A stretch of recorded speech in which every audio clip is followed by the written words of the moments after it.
when. Okay, There we go. Way back when we started this, we used to use, technology wasn't there, so we used phones. And some of you may remember that. We actually started with 30-minute phone calls.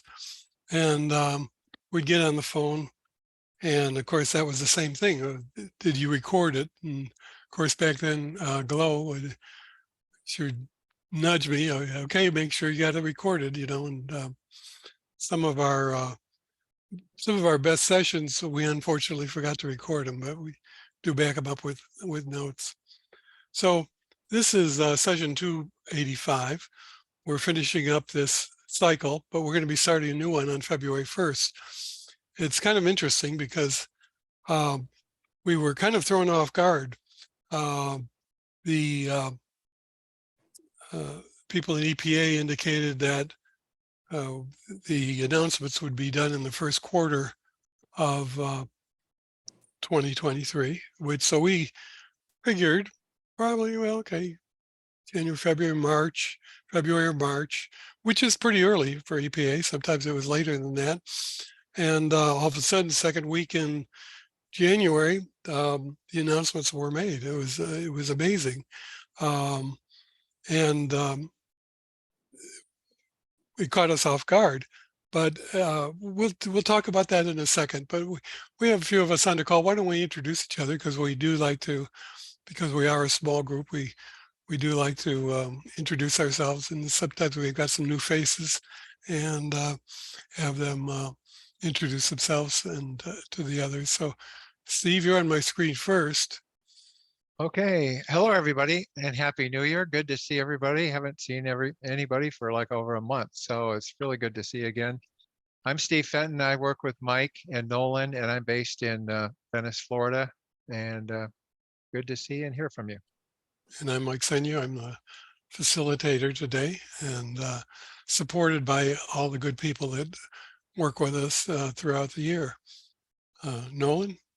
I'm Nolan Curtis. I'm a consultant to HMTRI, working with Mike and Steve off and on probably for the last 25, 30 years. I think we've been doing one version of job training or environmental justice for quite a while. And I'll be having a speaking role at the next session when I put on my environmental safety and health and medical operations hat.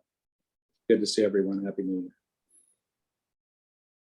Thomas, and they are our special speaker today. So would you like to introduce yourself? Hi, everybody. Happy to be here. My name is Jasmine Cooper. I am the Director of Workforce Development at Landforce, and I get to work next to this cool guy. And I get to work next to Jeff. And so I think we both win, but I win more. We're competitive. I'm Thomas Kettner. I'm the Director of Land Stewardship here at Landforce, and we're happy to be here today and get to talk to you and share a little bit more about our program later.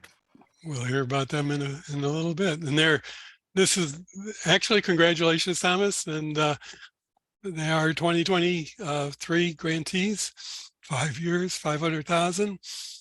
And this is their first re-up, actually. You were a 2021 grantee, and now are going to be with us for the next 5 years. So congratulations. Jessica. Hi, everybody. My name is Jessica Guzman. I'm from Puerto Rico. I work for Pastor Corporation at Junto, and we have more than one grant from the event. I'm very happy to be here. This is my first time in the meeting. We always have Milady Soto, who always is the one that are in the meetings. Abby. Hi, everyone. My name is Abby. I'm the director of the Employment Institute at Auberly. We're in McKeesport, and we are a 4-time EPA grantee. Fellow Pennsylvanian. Paul. Hello, Paul Sammons, Director of Strategic Collaboration with Recycleforce, a social enterprise reentry program. So I'm just glad to be part of the team for several years now. David. Yes, good morning, afternoon. I'm David Cantu. I'm with the City of San Elizario, and I've been joining these conversations to learn more, possibly partnering up with the Workforce El Paso and the Rio Grande Council of Governments for some kind of project or initiative in the region. We're going to be working with David this year to get him a grant for the next round coming up. So stick with us. I've got PSE. Iris Colon from Paston, Puerto Rico. Thank you. Now, we've got a lot of people who are not coming on, but if you want to turn your audio on when I introduce you, that'd be great. It's up to you. Sarah McKee, if you want to turn your video on, that's great. That'd be fantastic. We'd like to see you. I'm actually sitting in my car. I don't know if my video, I'm on my phone. Be careful. Yeah, I'm parked. I'm staying in the parking lot for the whole time. I'm not driving. I'm from the Sustainable Workplace Alliance. We're in Central Florida. This is our first time getting the job training grant through EPA. We've gotten other grants through EPA and other agencies, but this will be our first time with the job training through EPA. And they've worked with us. I spent 2.5 hours next to David. The people in front of us and behind us they actually said, please, we know everything there is to know about brownfields after that flight from Oklahoma. So, Rachel. Hey, Rachel. Hello, can you hear me? Yes. Hi, my name's Rachel Mowat. I am now the training specialist for the Dreams Department, and this will be our first year grant with the Brownfields. So we're super excited to get that started. Fantastic. We're going to be working through that whole program in the coming months here. Candace from FSCC. Hi, I'm Candace. I'm filling in for Janet Curley, which is away in California. Lucky her. But yeah, I'm just filling in for her. I know we've done the Brownsfield training grant a few years in a row, but this year is going to be the first year I'm going to be participating. Fantastic. Deshannon.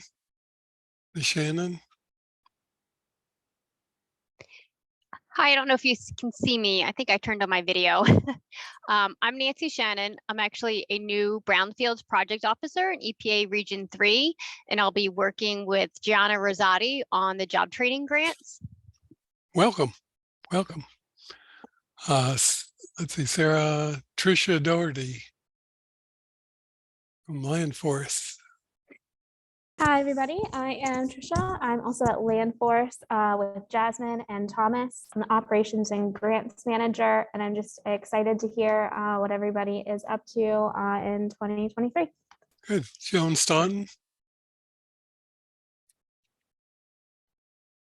Hi, good afternoon, everyone. I'm Joan Staunton. I'm from New York City, and I'm with the New York City Carpenters at the training center here. Great. And congratulations. We don't have a lot of organized labor organizations, so welcome. Did we get Diane? Diane, are you there? You said something. Is your video not working? Dina Napier, I'm sorry. Mike, her video and audio are not working. Okay. So, well, welcome, Dina. Karen. Good afternoon. My name is Karen Golvin. I'm the Director of Workforce Development in Southwest Economic Solutions here in Detroit, Michigan. Great. Let's go with Evan Nelson. Hey, my name is Evan Nelson. I'm the External Partnership Coordinator at Coalfield Development, and we're based out of Huntington, West Virginia. Fantastic. Deborah, I'm sorry. Hi, Deborah Tavarro, City of Tacoma. Been awarded some grants previously and looking forward to starting up the program and helping folks out with training. Kudos to the City of Tacoma. The City of Tacoma had 8 re-ups from 2000 to 2018, one of our stars of the show. And then in 2018, someone retired and things went away. Now, you know, this could happen to any of us. Mhm. And all of a sudden, you know, we miss you for quite 4 years. And you and I remember talking to people out there, and you were going to reapply. We kind of been rooting for you. Congratulations on coming back to the program. Thank you, Fantastic. and thanks for your support. Well, We hope thank to do well. We've got one other program like that, Northwest Regional WIB, that are coming back after hiatus. They were a 3 re-up grantee from 2009 to 2016. The moral of the story is sometimes things in your organizations don't work. Someone leaves, or there's administrative change, economic conditions change, you have to leave. And if there's some institutional memory, you can come back. And it's a great thing about this program. Let's keep going to Ebony. Ebony.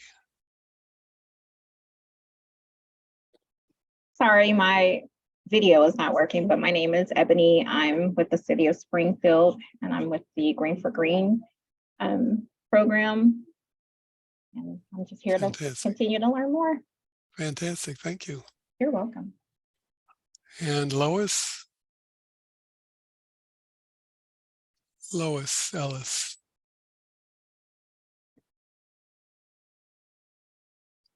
Okay, we'll come back to Lois.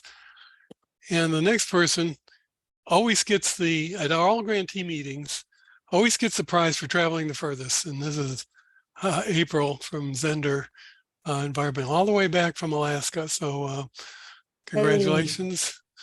And congratulations on your re-up, and well-deserved. Thank you. Thank you. Thank you. Do. Awesome. Well, it's pretty exciting. We're pretty excited here. Happy to get to continue doing the work we do with rural Alaska residents. I'm April with Zender Environmental Health and Research Group here in Alaska. This is one of the toughest grants there is. I mean, you're rural. You speak 300 languages. You're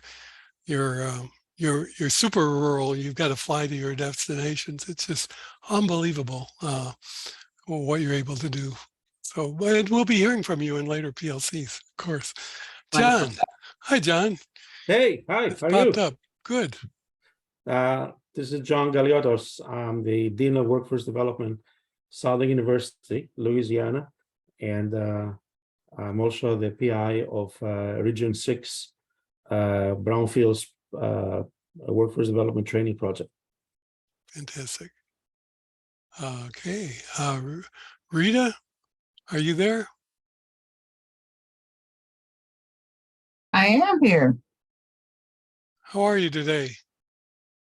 I'm doing well. They gave me a new computer and I don't have a camera. Oh, okay. But I am EPA Region 6. It includes Texas, Mexico, New Mexico. And 3 of my people are on the line already. I'm so happy. Rachel and John and the one from San Antonio. Rita is one of our star regional coordinators. Welcome. Katie from Youth Build. Yes, that's right. We applied for this last round of funding and did not get it, but I'm convinced we will at some point. So I'm just gonna keep listening and keep trying.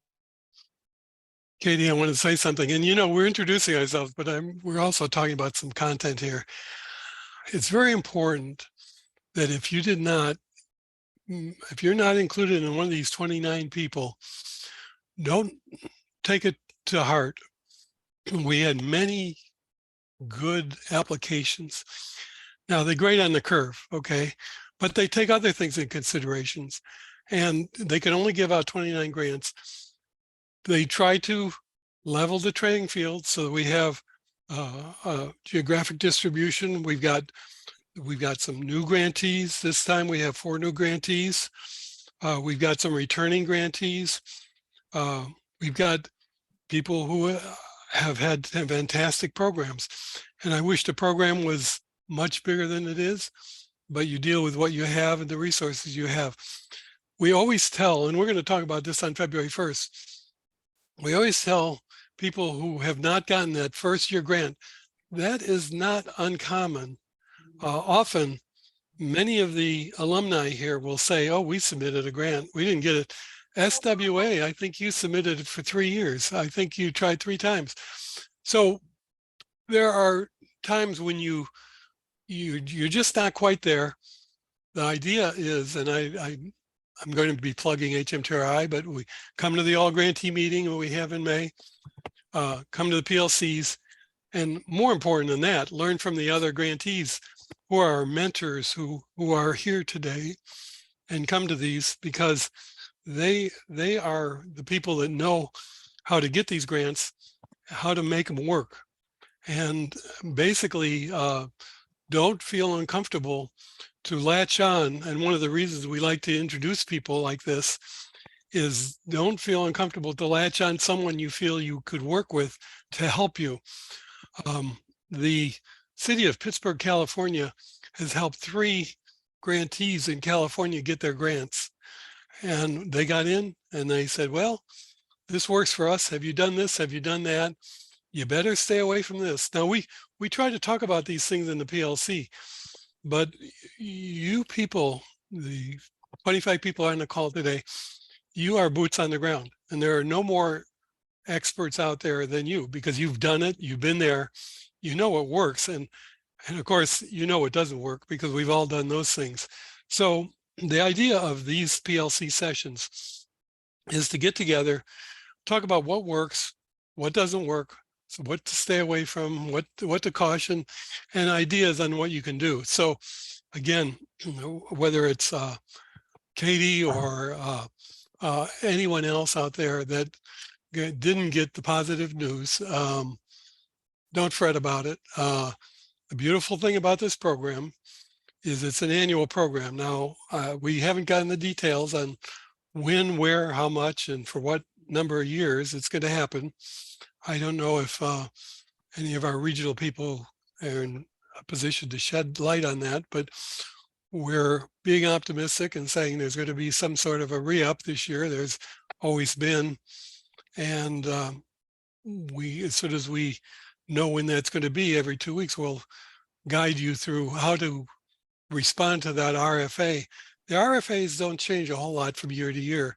They do on 20,000 feet up, you know, it's going to be 5 years instead of 3 years. It's going to be 500,000 versus 200,000. But when you get down to the evaluation criteria, they've been pretty constant for the last couple of decades. I mean, the same things we're going to be talking about, the PLCs, are the same things you need to do to write a winning proposal. So again, stick with it. And it's an important message we want to get across. These introductions are more than just everyone announcing themselves. I wanted to get you some ideas of what's been happening. We're going to talk in a Connect newsletter about where you go from here. We'll talk about that in the future. In summation, we had 4 new grantees. We had 2 returning grantees.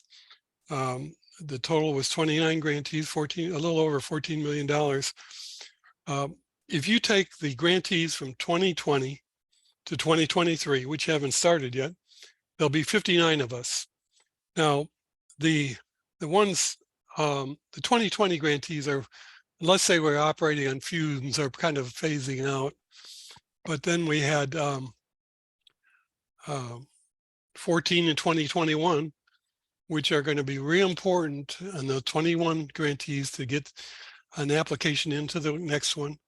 We had 8 in 2022, and we want to get them going. So in addition to new grantees coming along, we've got about 30 grantees. We're going to be sending out surveys and kind of holding their hands and, you know, are you planning on applying? And let's see what we can do to get you in. So while the new program isn't set up yet, as soon as we find out more, we're going to pass it on in these sessions. So with that, I've really combined a couple of sections all in this one. Is there anyone I missed that would like to introduce themselves? Okay, well, good. We have the privilege today of talking to, and there's a little bit of a theme here. The last couple PLCs from last year, we talked to LA Conservation Corps. We talked to OAI, that was our last one, out of Chicago. And the theme of these were, it was land conservancy, stewardship, environmental stewardship. We've got all kinds of grantees. We've got grantees who are, okay, we're training to remove asbestos, or we're training to remove lead because there's a lot of lead in our community, or we're recycling. And the common thread on all these is there is hazardous materials in brownfields in all these areas. This last one, and we're going to talk about Landforce today, this is land stewardship. And it's a little bit askew to what some people think about in hardcore remediation. It's about going into our communities and looking at the property that's a mess. It may have hazardous materials on it. It may have all kinds of waste. How could we give back to the community, clean up that waste in a responsible way, and return it to some sort of productive use? So with that, excuse me, with that, I'm going to turn it over to Thomas and his team. Thomas, you could introduce your team, and he's got a PowerPoint for us. Are there any questions before we go on to Thomas about what we talked about this morning so far? Anything anyone would like to know, or questions like, you know, where does EPA stand on this, or what's happening? We pass on everything we learn and can learn from EPA when the next RFA may come out, what amounts may be, and we'll just keep you informed as we are. Okay, well, with that, I'm going to turn it over to Thomas, and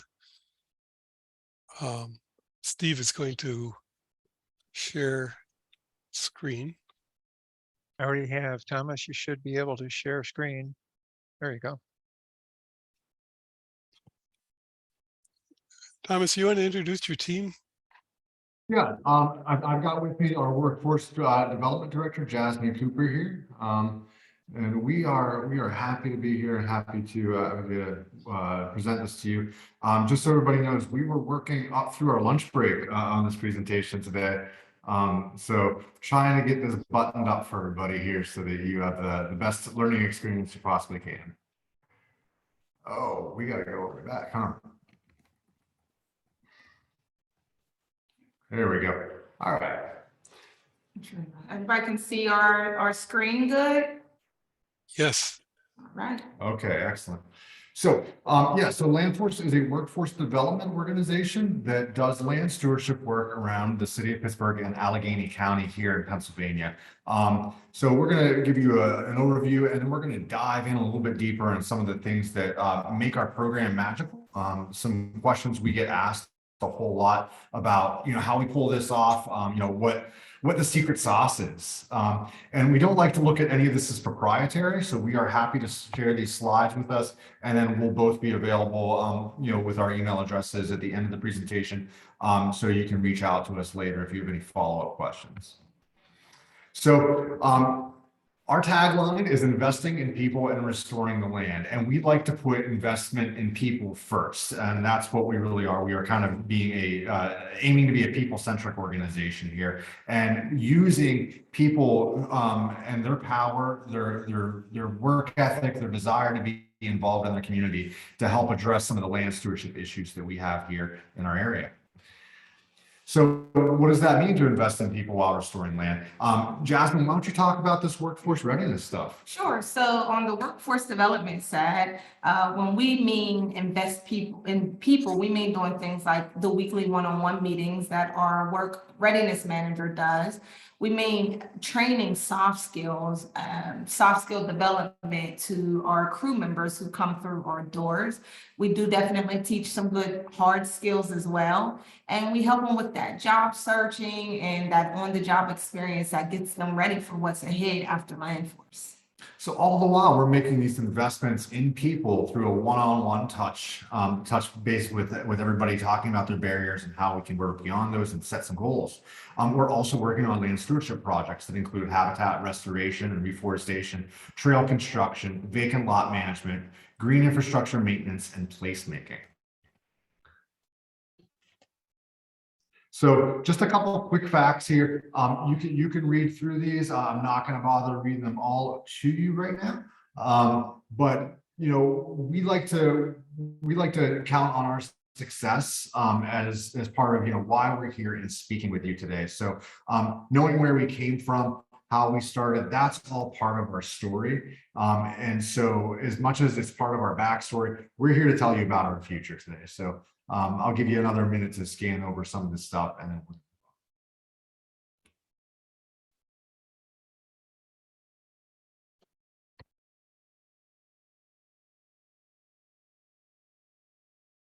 all right, so wrapping up here and moving on.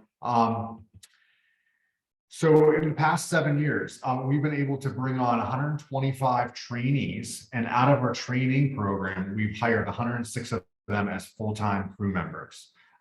We've been able to provide over 2,000 hours of job coaching and 18,000 hours of training.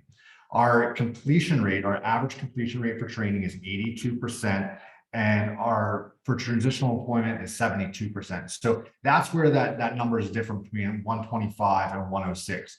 We are hiring people to go through our training program, which is a paid opportunity. And then from there, we hire the best people out of that training program to work on our contract season, where they accrue additional resources from us, additional coaching, and additional training. Of those finishers, 94% are applying for jobs during their tenure with us. 92% have at least one job interview before they leave Landforce, and 84% were offered jobs or went into industry training within 2 weeks of the season's end.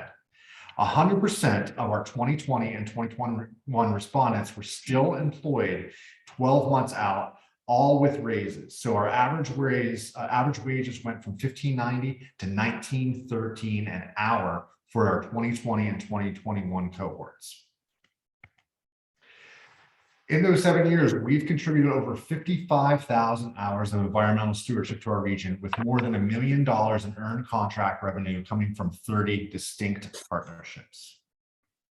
So our partnerships play a big role in everything that we do. Jasmine will speak more about that, and I'll speak more about that later. But if you're asking about our secret sauce, we're going to tell you it's partnerships. You need to learn how to work with others, identify other stakeholders in your area that will help you achieve your workforce development goals, and also be able to support you with projects, with training, with job placement assistance, and all sorts of resources that your people and your operation are going to need.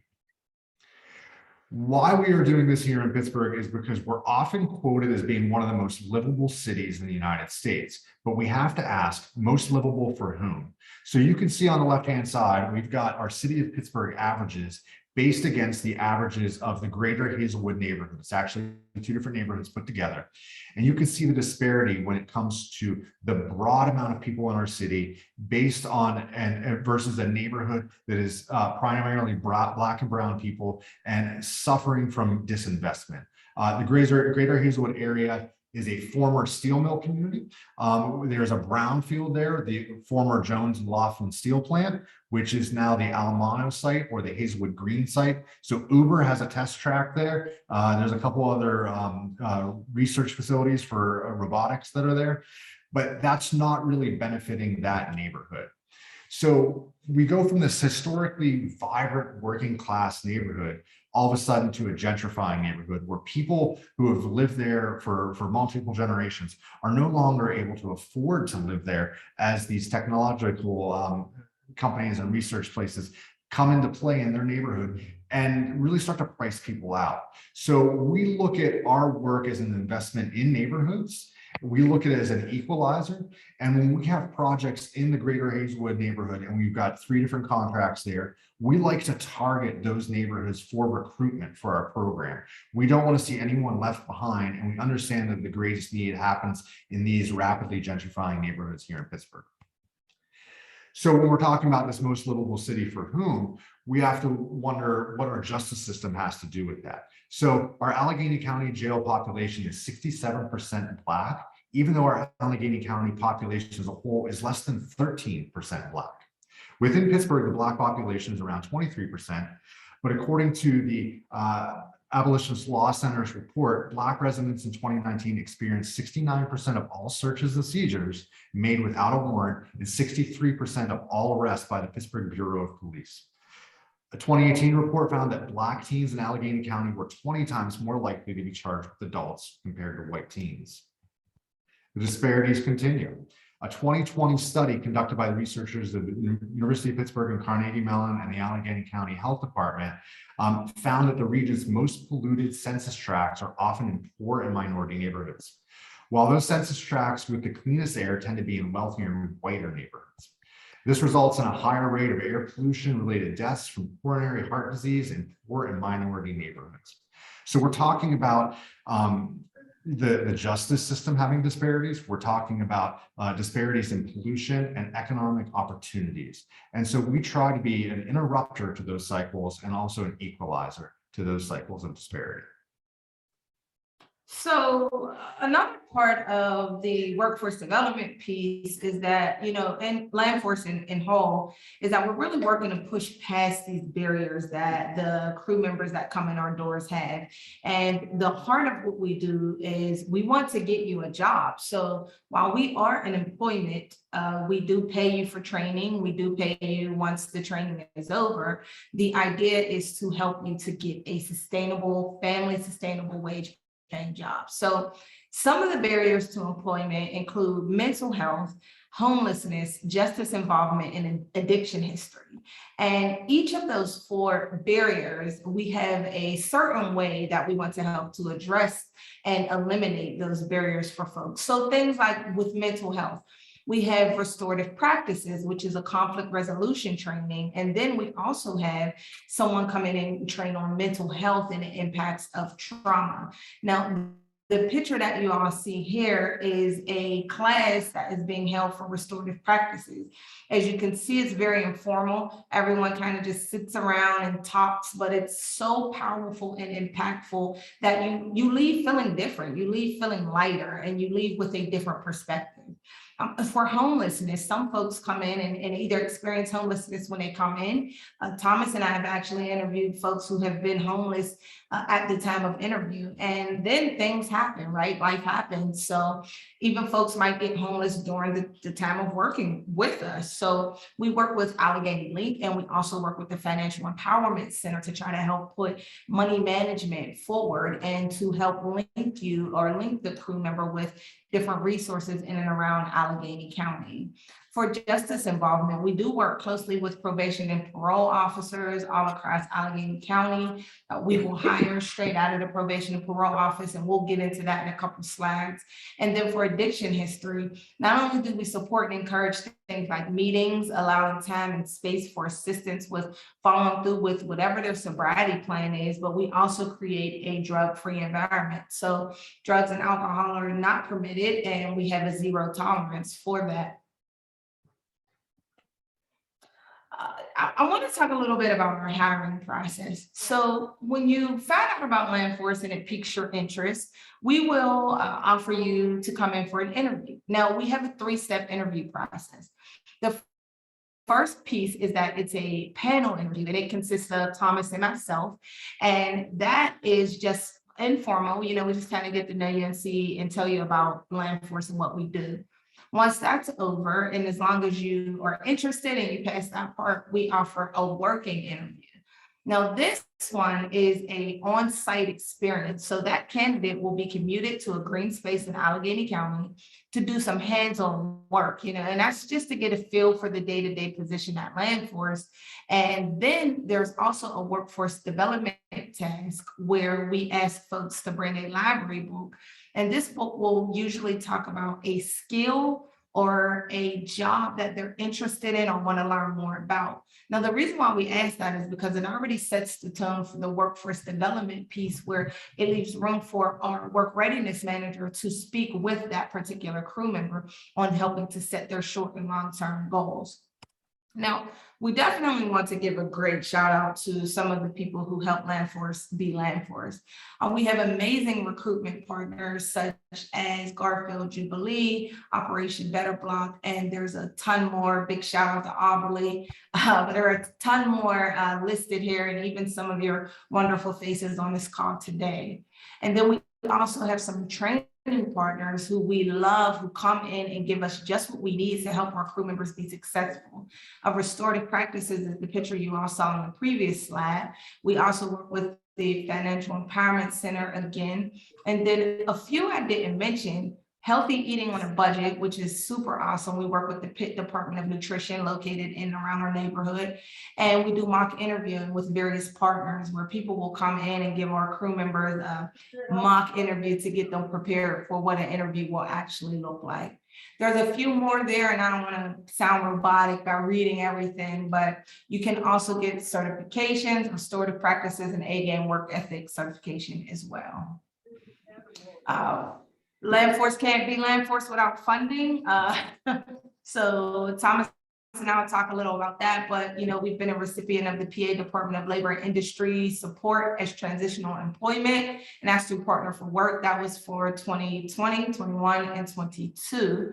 And we've also received some support from the DHS through SNAP 50/50. That's been since 2019. And then additionally, we've received 2 U.S. EPA agency brownfield mediation workforce development multi-year grants. Thank you, EPA. And then we have foundation-based funding for projects, trainings, and operation expenses. All right, so my favorite training is the A-game training. So I want to talk a little bit about what that looks like. So some of the trainings we offer in the soft skills department is what's listed in front of you. Now, bring your A game. It talks about the 7 A's, and I've listed them as attitude, attendance, appearance, ambition, acceptance, appreciation, and accountability. Now, I think these 7 A's are just what you need to be successful. And so the curriculum teaches on what that is and what it looks like when you're starting a new job, or even just on your day-to-day life. We have pre-workday preparation, understanding human resources, completing timesheets, effective and professional phone, email, and in-person communication, which is really, really big. We have anti-harassment, chain of command, so that folks understand who to go to when you need to go to someone. And then again, we have the financial literacy, healthy eating on a budget, as well as driver's license training. So if folks come in and they have a barrier of not having their driver's license, and it could be for many reasons, especially one that I experienced myself, just not having access to a vehicle. Well, as long as you get your permit, we'll pay for you to go to driving school. So you'll come in without a driver's license, but once you leave Landforce, you'll have one. We also hold our crew members accountable. So during the season, our crew members meet weekly with our work readiness manager, who will give each and every one of them that hour to hour and a half career coaching. So she's setting these short and long-term goals with them and assisting them with accomplishing those goals. And that allows them to eliminate any of the barriers that they may have to move on. Once our season is over, our work readiness manager will keep in contact with that former crew member for month 1, 2, 3, 6, 12, and 18.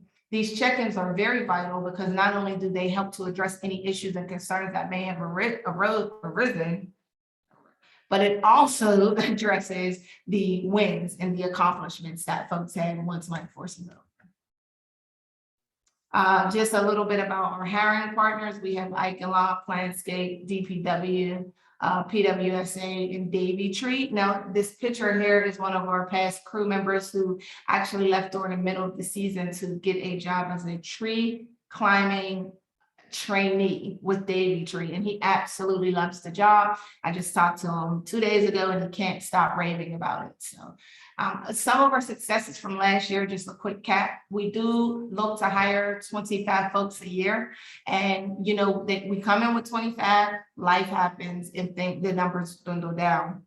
At the end of our year last year, our season, we had 11 people complete their tenure, 10 of them interviewed for jobs, 5 of them left for jobs, 4 of them were offered jobs within the first 2 weeks of the season ending, and 1 is currently waiting to be called back from an employer. 1 of them continues to work with us so that we can help that particular person find a family sustainable wage job. And the average is that when you complete with us, you're making $16.63. That was the highest, or with the highest being $24.50 and the lowest being $14.50. So that $16.63 was like the high, like the medium.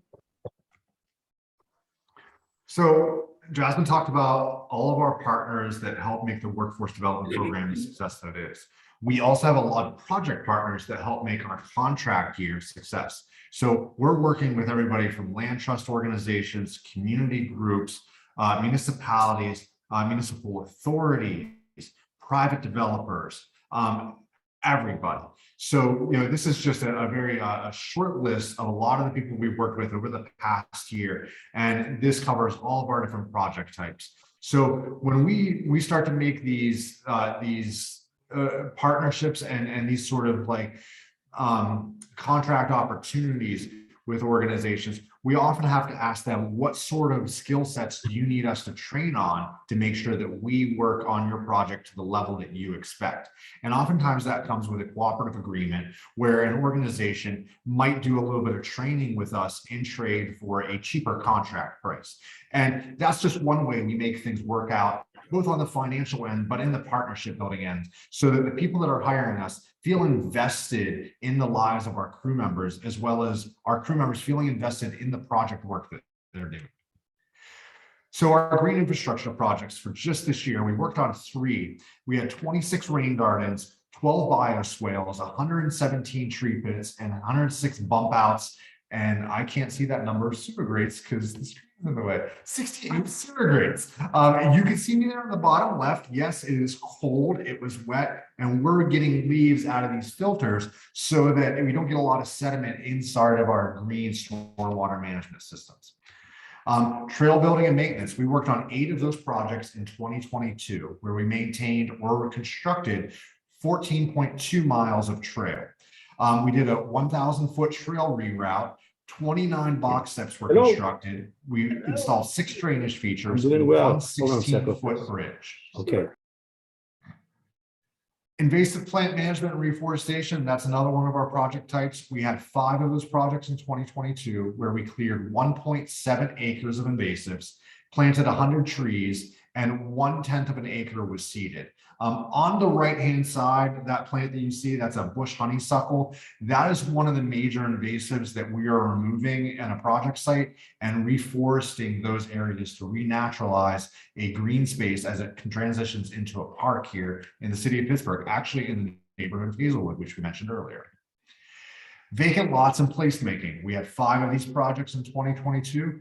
That was 36 acres of vacant land that we managed. Some of those were brownfield sites, and 25 garden beds were constructed and installed during this time. The photo on the left-hand side, there was a lot that's connecting a street that's an easy pass through, a shortcut through a neighborhood that goes right to a community park. So no longer will residents and kids feel like they're cutting through this vacant lot. There's now this lot that has a trail, little trail that goes through it. There's some planting. It's much easier to pass through, and it's a way to connect one side of the neighborhood that was cut off from this public park and playground so that there's more accessibility. So our trainings and certifications. We rely a lot on outside trainers to come in and help us, but we do a lot of things internally as well. So the land stewardship staff will assist in a lot of these trainings. But as far as our outside trainers go, game of logging, chainsaw training, that's an outside trainer. OSHA HAZWOPER, that's an outside trader. For tree tender certification, we use an organization here in Pittsburgh called Tree Pittsburgh. And then we do a lot of contract work for them as well. With green infrastructure and our National Green Infrastructure Certification Program, we partner with the Penn State Cooperative Extension for that. Same with the spotted lanternfly identification and reporting. That's a huge invasive pest problem here in the Pittsburgh area and in Pennsylvania.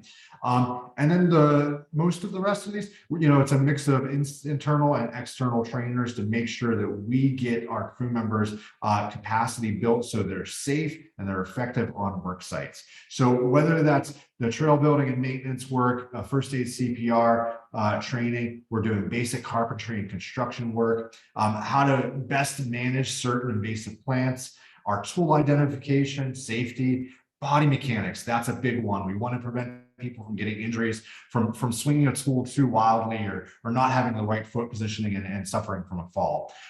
We go over a lot of work site safety with tailgate talks and a lot of COVID safety on the work site, making sure that our infection numbers are non-existent or stay low and we don't lose any time on projects or lose any people to illnesses. So what do our crew members have to say about this experience?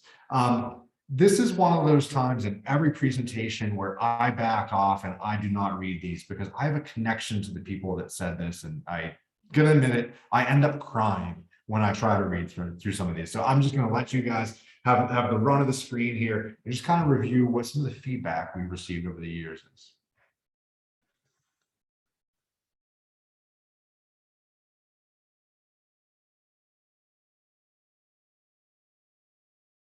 All right, so moving on here. What we want to let you know is that, again, if you have any questions, please reach out to us. We want to see you get involved, and get involved comes from our senior site supervisor, Sean. Sean was a former crew member our very first season, and he's worked his way up. And this is his saying, this is the way he gets people to stop leaning on their tools and actually start working. He tells them, get involved. So our message here to you is get involved. Get off the sidelines. And if you're looking at getting involved in workforce development and land stewardship training and how to put those together, please feel free to reach out to us. We'd be happy to help you. Jasmine, is there anything else you'd like to add? I think we covered it. I think we do. Yes. All right. Thank you. All right, so we're going to pass it back over to you guys for any questions that you might have.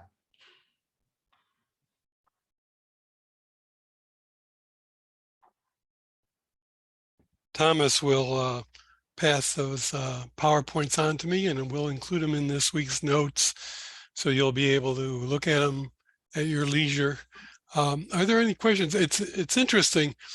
Would you consider yourself a social enterprise organization? Yeah. Very So similar to. We're coupling the social need with making money and having a self-sustaining program. So all of our contract wages go towards our crew members' wages. Any questions? I see one here about our connection with Urban Conservation Corps. We do consider ourselves a conservation corps. However, because of our social enterprise mission, we're not involved in that system completely yet. Yeah, Thomas and Jasmine, I had a question, and maybe I just missed it in your presentation.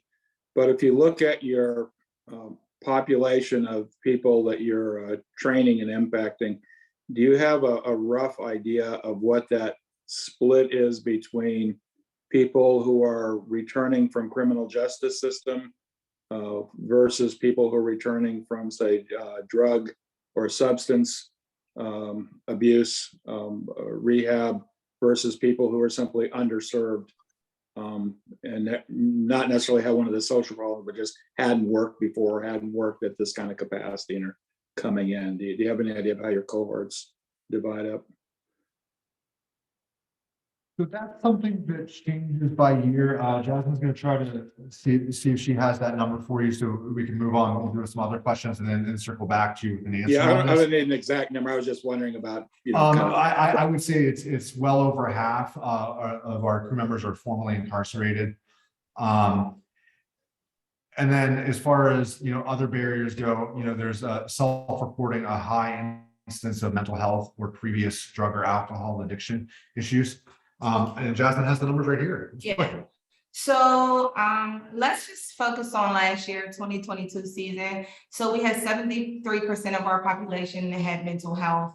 36% had an addiction history, 18% experienced homelessness, and 73% were justice involved. Now, from 2016 to 2022, the numbers do fluctuate. I do want to mention that last year was the highest number for each category that we've had, with 2016 being the lowest, 33% mental health, 25% addiction history, 17% homelessness, and 33% justice involved. So the numbers have fluctuated throughout, but last year was definitely the highest.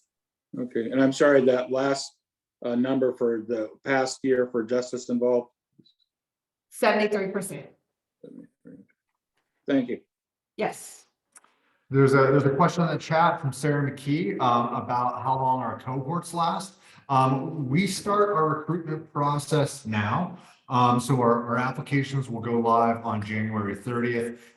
By the beginning of March, we're going to start holding our interviews. From the panel interviews, we're going to move seamlessly on to working interviews.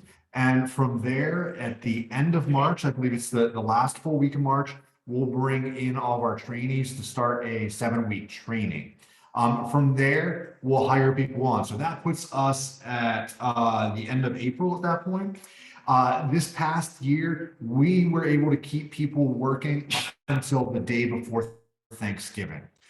So able to hold on to people for about 5.5 to 6 months doing contract work. So as long as we have the contract opportunities, then we can keep people around and keep them working, and gives us a little bit extra time to match people with their next careers.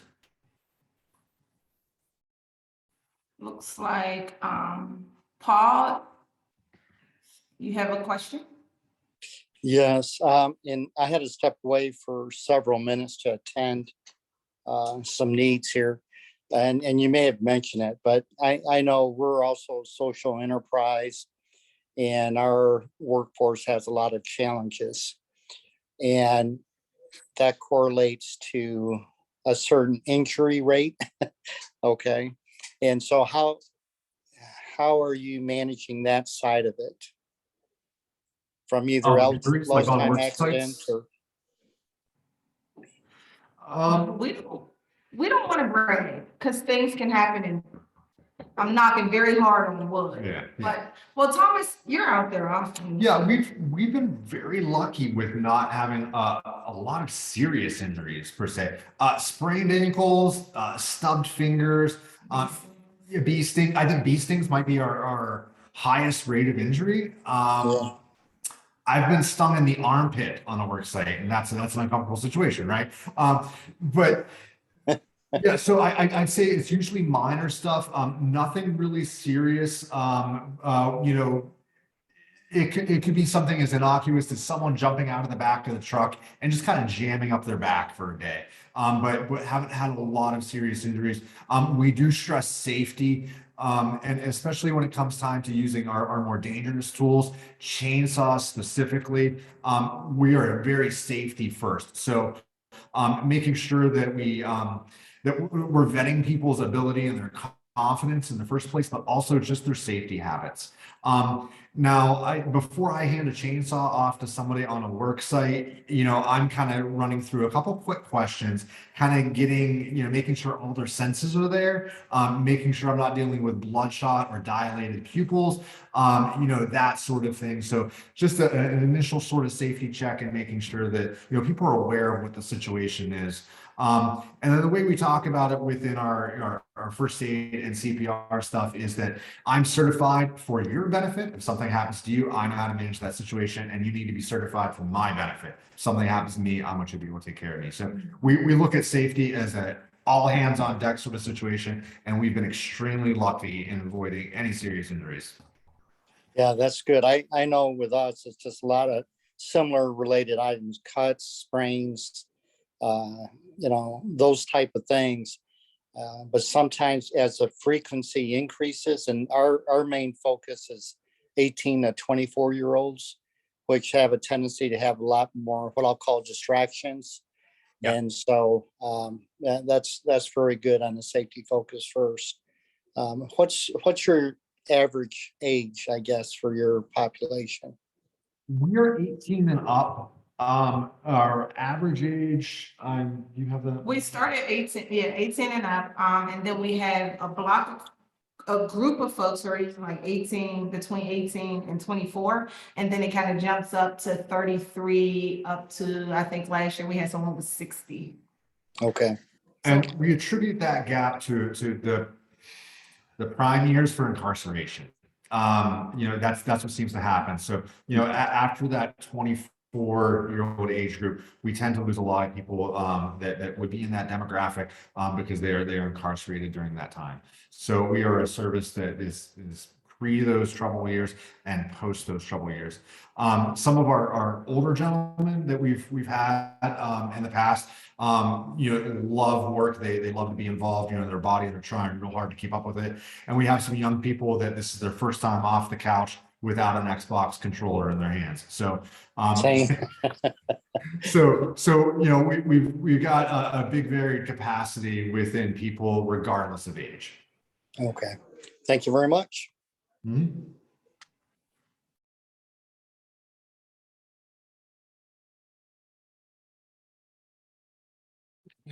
Any other questions? We will just insert your PowerPoint so everyone can take their time and read through it in more detail on the fine work you're doing. And it is interesting because Paul's program, your program, OAI, and LA Conservation Corps are a little askewed to the traditional remediation, hardcore OSHA courses that many of our grantees we've got, and that's the beauty of this program. We're crossing the boundaries across all things that impact disadvantaged neighborhoods that have brownfields in them. And this part of it is one in early years we really didn't address. This whole idea of service to community, remediation, stewardship of our communities that are polluted or may be polluted. And thank you very much for this presentation. We enjoyed it. And again, any other questions? And we'll pass on their contact information. I assume it would be all right if they touch base with you when they have additional questions about your program. Yeah, absolutely. Please feel free to get in touch. We'd love to talk to you. Well, thank you. Well, our next PLC is going to be February 1st. We're going to talk more about moving forward in this program and about working, part of finishing up some work we were doing in terms of screening people and fitness for duty. So we'll be looking forward to that in February, and everyone who's on the list will get an invite Monday before the meeting. So thank you, everybody. Any other things that anyone would like to say? Okay, great. Well, have a good 2 weeks. And again, Thomas and company, thank you very much. Great job. Great job. Thank you. Thank you. Thank you. Good job. Thank you.